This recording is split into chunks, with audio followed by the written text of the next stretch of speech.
প্রচন্ড রোদ।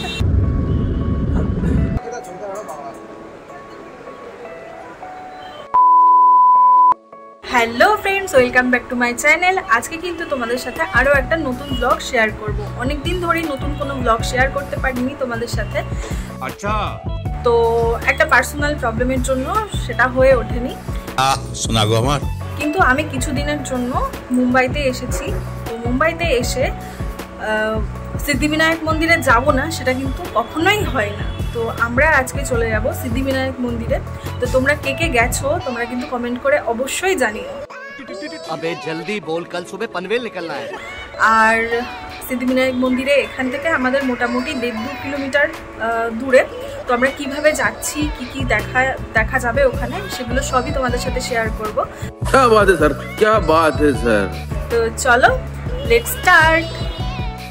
আমরা কিন্তু রেডি হয়ে নিচে চলে এসেছি। আর এই হলো আমার পিতৃদেব। আমরা অলরেডি গাড়িতে উঠে গেছি। ভাই রয়েছে, ভাই কিন্তু সামনে বসে রয়েছে, আর আমি আর বাবা ছিলাম পেছনে।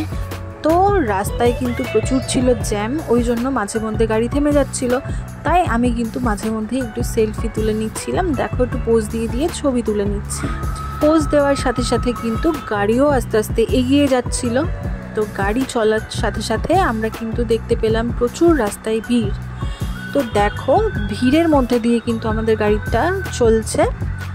আর আমাদের যেখানে 25 মিনিটের রাস্তা পার হওয়ার কথা, সেখানে কিন্তু আমাদের পৌঁছাতেও অনেক দেরি হচ্ছিল। আর আমরা কিন্তু বোর হয়ে যাচ্ছিলাম, কি করব। তখনই দেখলাম যে কি সুন্দর সুন্দর বিল্ডিং, জাস্ট দেখতে দেখতেই আমাদের কিন্তু টাইম পাস হয়ে গেল। দেখো কি সুন্দর লাগছে বিল্ডিংগুলো, আমার তো দেখে খুব ভালো লাগলো। প্রচণ্ড রোদ, আর আমরা ফাইনালি চলে এসেছি সিদ্ধিবিনায়ক মন্দিরে। তো আমরা রাস্তার সামনেই এখন দাঁড়িয়ে আছি। তো চলো, আমরা কিন্তু ভেতরে ঢুকে গেছি। আর ভেতরে ঢোকার সাথে সাথেই একটা পজিটিভ এনার্জি কিন্তু কাজ করছিল। তো দেখো, চারিদিকে কিন্তু অনেক ফুলের দোকান, ফুলগুলো ছিল জাস্ট অসাধারণ। আর আমরা ভাবলাম বেশ ফাঁকায় আমরা কিন্তু তাড়াতাড়ি পুজো দিয়ে চলে আসতে পারবো, কিন্তু সেটা তো হওয়ার ছিল না।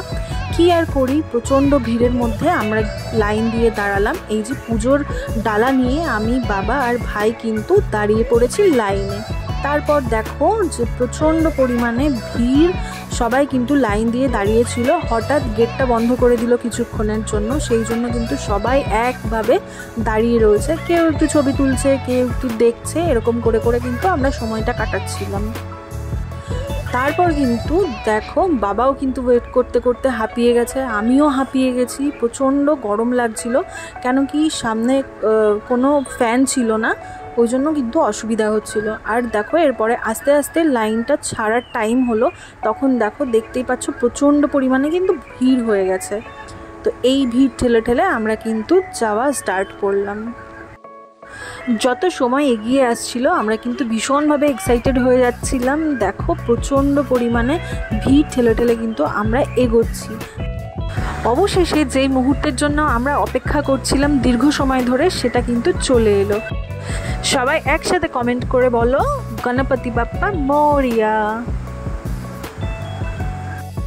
বাপ্পার দর্শন করে কিন্তু আমরা হোটেলের উদ্দেশ্যে রওনা দিয়ে দিয়েছি। দেখো, গাড়িতে কিন্তু আমি, বাবা আর ভাই রয়েছি। এরপর কিন্তু আমরা চলে যাচ্ছি হোটেলে। এরপর দেখা হচ্ছে ওখানেই। তো ফ্রেন্ডস, আমরা কিন্তু সিদ্ধিবিনায়ক মন্দির থেকে ঘুরে চলে এসেছি অলরেডি। তো আমরা এসে ফ্রেশ হয়ে চেঞ্জ করে নিলাম সবাই মিলে। তো এবার আমরা তোমাদেরকে যেটা দেখাবো সেটা হলো মন্দির থেকে কী কী দিয়েছে। আর তোমাদের সাথে যেটা আমরা শেয়ার করতে পারলাম না সেটা হলো ঠাকুরের দর্শন করাতে পারলাম না, যেহেতু ওখানে ফটোগ্রাফি, ভিডিও কোনোটাই অ্যালাউড ছিল না। তো তার জন্য তোমাদেরকে দেখাতে পারলাম না, সেটার জন্য খুবই সরি। তো দেখো ওখান থেকে কী কী দিয়েছে সেটা তোমাদেরকে একবার দেখাই। তো ওখান থেকে দিয়েছে যে মোদক, দেখো মোদক দিয়েছে, খুব সুন্দর। আশা করি খেয়ে নিই ঠাকুরের নাম করে, খুব টেস্টি।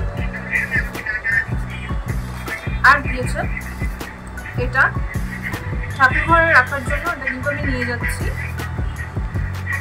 দেখো, আর দিয়েছে এই যে বড় বড় লাড্ডু। আর এই লাড্ডুগুলো দিয়েছিল 2টো করে। এগুলো কিন্তু খুবই সুন্দর। ঠাকুরের ওখান থেকে এতগুলো জিনিস পেয়েছি, সেগুলো কিন্তু খুবই খুবই ভালো লাগছে আমাদের।